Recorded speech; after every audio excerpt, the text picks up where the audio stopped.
বন্ধুরা আবার একটা নতুন রেসিপি দিয়ে তোমাদের মাঝে চলে এলাম। তো এদিকে দেখো আলু সেদ্ধ হচ্ছে, তো আর এদিকে তেল চাপিয়ে তেল লঙ্কা দিয়েছি। তো ওইদিকে দেখো তোমার সিম রয়েছে, দেখো সিম আর বেগুন আর শাক দিয়ে একটা রেসিপি বানাবো। তো দেখো তোমরা দেখতে থাকো।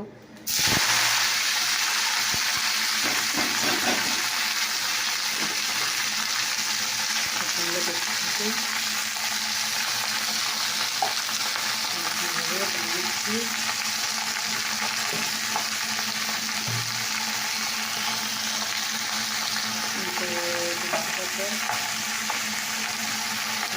দিয়ে দিলাম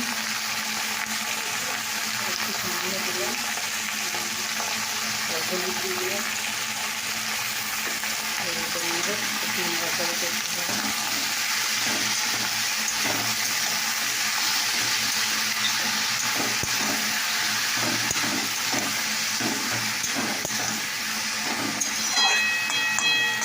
একটু আমার এখানে চাপা দিতে হবে। তো দেখো বন্ধুরা এতটা মিষ্টি দিয়ে দিলাম, ঢাকা দিয়ে দিতে হবে। তো চলো বন্ধুরা দেখি এবারে শাকটা কী হলো, এবার দেখি।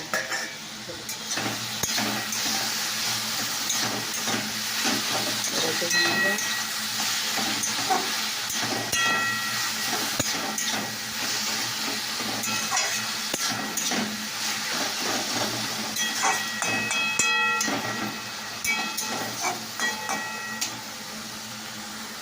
তো চলো বন্ধুরা সেদ্ধ হয় না বলে একটু জল দিয়ে দিলাম, কারণ ওটা সিম আছে তো শুধু শাক হলে জলটা তো হতো না। তো যাই হোক, তো চলো একটু সেদ্ধ হোক, চাপা দিয়ে দিই, জলটা মরলেই হয়ে যাবে ওটা। তো ওইদিকে দেখো তেল হয়ে গেছে, তো দেখো বন্ধুরা দেখো তেজপাতা দিয়ে দিলাম, পেঁয়াজ কুচুনি ছেলে দিয়ে দিই।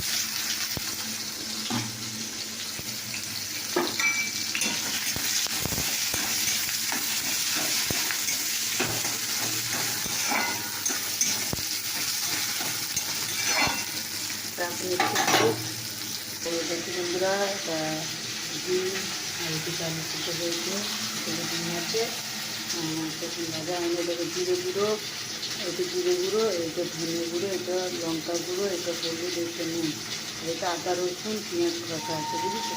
তো চলো এবার দিয়ে দিলাম দিয়েছি। দেখতে পাচ্ছি বন্ধুরা টমেটো দিই, পেঁয়াজের সঙ্গে টমেটোকে দিলাম, পেঁয়াজটা খানিকটা ভেজে হোক, এটা টক টক করা হবে। তো দেখো বন্ধুরা তারপরে মশলাটা নাড়া হচ্ছে। তো চলো এদিকে আমার হয়ে গেছে, এবার নামাবো। তো দেখো বন্ধুরা তেল গরম হয়ে গেছে, এবার ডিম কাটাটা হলুদ মাখানো দিয়ে দিলাম।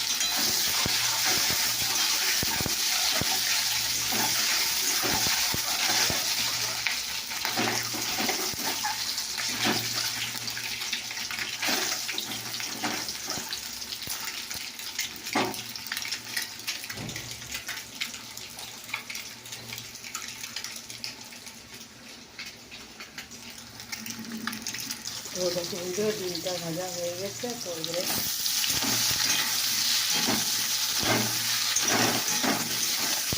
আলুটাকে নেড়ে দিলাম, ডিমের ওপর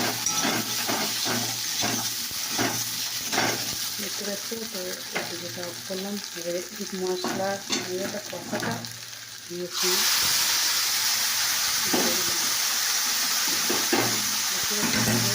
ঠিক আছে বন্ধুরা।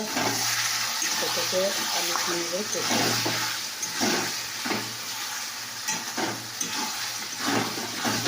বুঝতেছো। এবার আমি ডিমটাও দিয়ে দিলাম। তো এটাকে হলুদটা দিয়ে আমি হলুদটা দিয়ে এবার আমি জলটা